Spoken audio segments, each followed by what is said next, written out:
installation step for OTK file, for OTK SSR.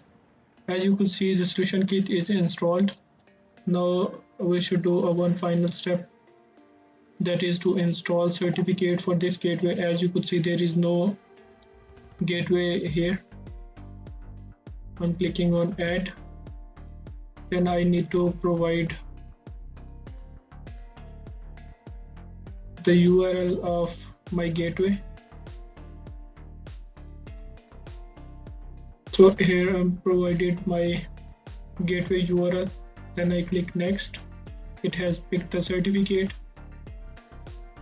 I'm selecting first three options from here.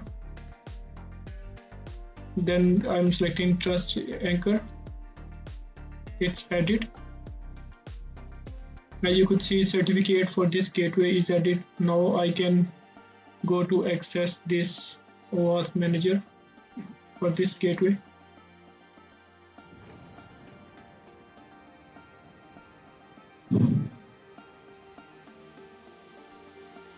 The username is admin and password is the one that you set up during the installation. You could see OAuth manager is logged in.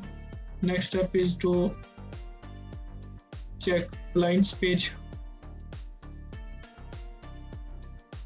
It's also accessible.